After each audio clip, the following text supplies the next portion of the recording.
Bonjour à tous. Je suis ravie de vous retrouver pour notre rendez-vous mensuel et je vous adresse au nom de toute l'équipe Octo nos meilleurs vœux pour cette nouvelle année 2026. Pour revenir sur les faits marquants, l'année 2025 s'achève dans un environnement contrasté, marqué par de nombreuses incertitudes, mais aussi par une résilience globale de l'économie mondiale. Le mois de décembre a offert une accalmie géopolitique temporaire, permettant aux investisseurs de commencer à se projeter vers 2026, même si la visibilité reste limitée. Les principaux temps forts du mois ont été une nouvelle fois les réunions des banques centrales.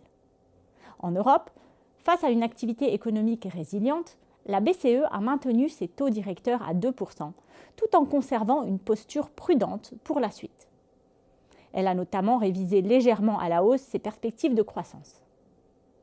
Aux États-Unis, la situation apparaît plus nuancée.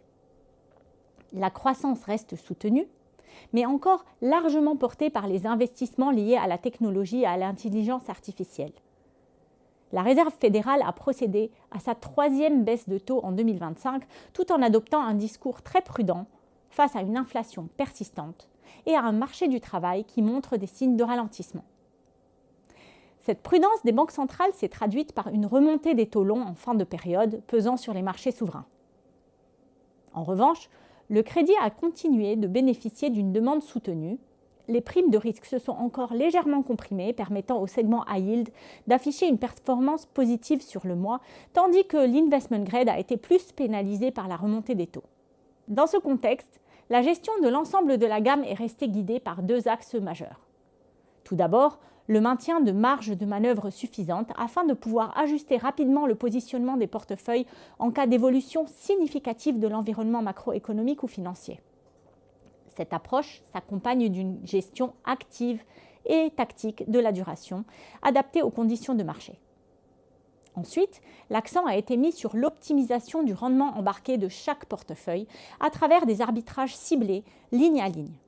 Cette recherche de performance s'est faite en conservant une attention constante portée au contrôle des risques, qu'il s'agisse de la liquidité ou de la volatilité, dans un souci permanent d'équilibre entre rendement et maîtrise du risque. Le fonds Octo Credit Value constitue le cœur de l'expertise obligataire Value Octo, un fonds flexible bénéficiant de marges de gestion étendues, dont l'objectif est d'exploiter de manière sélective les opportunités offertes par l'ensemble des marchés du crédit. La gestion vise à construire, dans la durée, un rendement embarqué supérieur à celui du marché, à maturité et profil de notation comparable, en s'appuyant sur une analyse approfondie des fondamentaux et des valorisations. Cette recherche de performance s'inscrit dans un cadre strict de maîtrise du risque.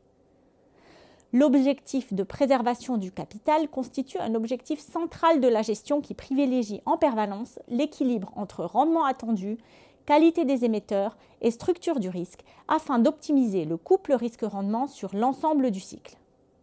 Pour rappel, le fonds comporte notamment un risque de perte en capital et des risques de crédit et de taux.